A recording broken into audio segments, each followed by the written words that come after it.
મિત્રો આપ જોઈ શકો છો નમો ઘાટ ઉપર અત્યારે અમે બનારસ ઊભા છીએ। 84 ઘાટના દર્શન કરીશું। પાછળ હાથનો સ્ટેચ્યુ પણ નમો ઘાટનું તમે જોઈ શકો છો। અને આ બાજુ મિત્રો આપ જોઈ શકો છો ગંગા મૈયામાં બોટિંગ કરી રહ્યા છીએ અને 84 ઘાટના દર્શન કરીશું।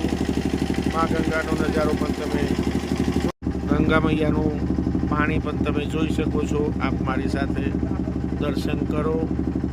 અત્યારે અમે બોટમાં બેસીને આનંદ લઈ રહ્યા છીએ। આ અલગ અલગ ઘાટ છે। 84 ઘાટ એ પણ ધ્યાનમાં લેવું।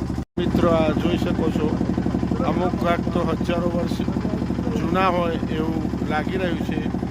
સામો સૂર્યપ્રકાશ છે તો ખ્યાલ નહીં આવે, પણ એના બાંધકામથી 500 વર્ષથી ઉપરના જ ઘાટ છે। આ એ પણ તમને જણાવી દઉં। આમાં ગંગા જૂના અલગ અલગ ઘાટ પણ તમે જોઈ શકો છો। બાલાજી કે બાદ ગ્વાલિયર ઘાટ આ રીતે ગેટ નંબર 1 કહેવાય છે। ત્યાંથી કાશી વિશ્વનાથ મંદિર દર્શન કરવા જવાશે। અને આ પૂરા સ્થાપત્ય પૌરાણિક પણ તમે જોઈ શકો છો મારી સાથે। બનારસ, કાશી વિશ્વનાથ અને આ બાજુ મા ગંગા મૈયાના મિત્રો આ બનારસ કાશી કહેવાય અને પાછળ પૌરાણિક ઘાટ પણ તમે જોઈ શકો છો। અને આ ગેટ નંબર 1 થી મિત્રો આપ જોઈ શકો છો આ કાશી વિશ્વનાથના દર્શન કર્યા બાદ હવે ગંગા આરતીની તૈયારી થઈ રહી છે અને બોટિંગનો નજારો પણ તમે મિત્રો આ કાશી વિશ્વનાથ મંદિર દર્શન કરવા જઈએ એ જગ્યા પર અમે રોહિતભાઈની બંને ઊભે છીએ। મંદિરમાં અંદર મોબાઈલ એલાઉ નથી। આ ગેટ નંબર 1 બનાવેલો છે, કાશી કોરિડોર કહેવાય છે આને મિત્રો। અને આ રીતના પાછળ ગંગા મૈયાની આરતીની પણ તૈયારી હવે થઈ રહી છે। અને પાછળ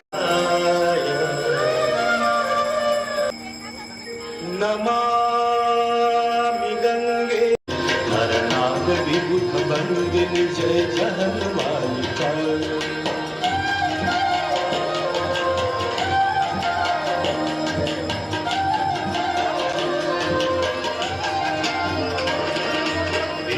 पद सरोज जय गंगे ગંગા આરતીનો રાતનો નજારો પણ તમે જોઈ શકો છો। અત્યારે રાતની અંદર કેવું દ્રશ્ય દેખાઈ રહ્યું છે આ ગંગા નદીનું।